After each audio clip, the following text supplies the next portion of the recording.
What you hear in the background that sounds like a giant warehouse fan with a bad bearing in it is actually the cicada. You just seen one flying right through there.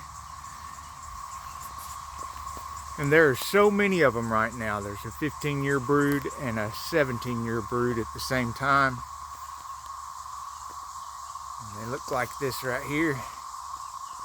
Look, and here's some of their empty shells. Empty shells that they came out of.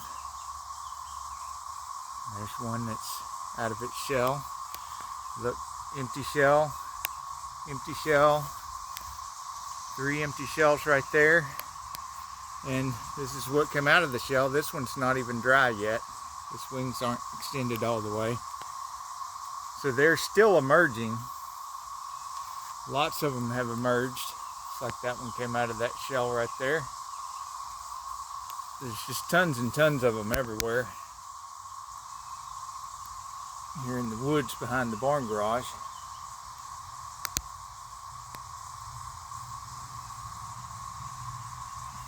So many of them that the barn swallows, which is one of the great benefits to having a barn converted into a garage, is to still have barn swallows. And they've been out here flying around during the daytime, feasting. I've left this tree trunk here that's been dead for a while because woodpeckers, and they need a place to do their thing. Got at least one owl that lives back here, and a hawk family. Used to be 1 or 2 hawks here. Now there's a whole family of them. Used to be louder over here.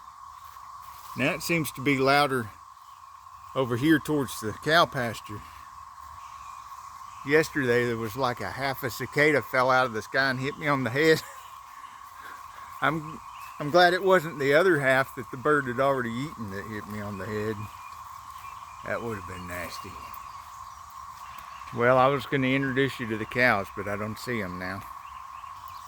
This is what poison ivy looks like. This here. And there's some right here. See, that's poison ivy.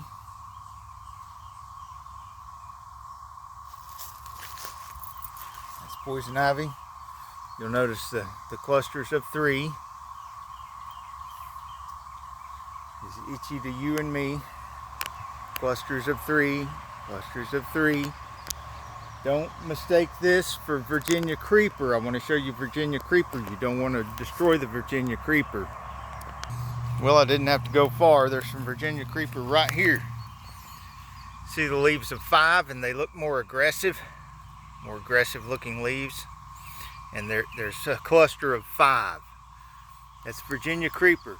If you let the Virginia creeper get growed up enough to where it blankets the area, then this Virginia creeper will smother out most of the poison ivy, which it's doing here. It's getting more and more Virginia creeper, which is all this here and here. This is little sassafras trees getting started.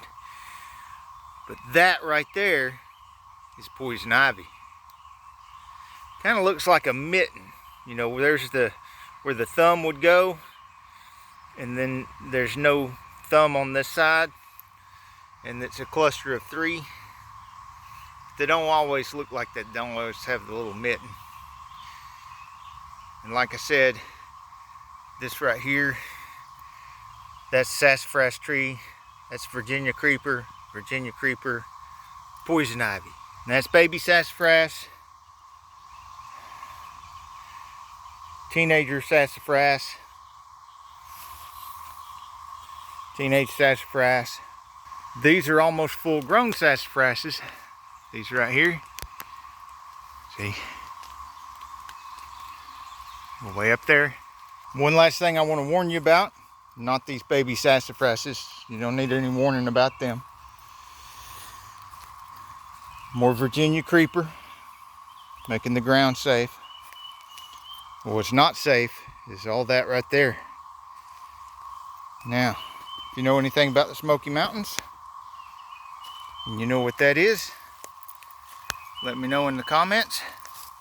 and with the sun shining on it real good. Look at that. I don't touch that. Let me know in the comments if you know why. Just stay out of that. Another chance to show your knowledge. That grows big long berries that look kind of like blackberries, but they're not. Do you know what that is? And these little bastards are like vampires and they suck all your blood out.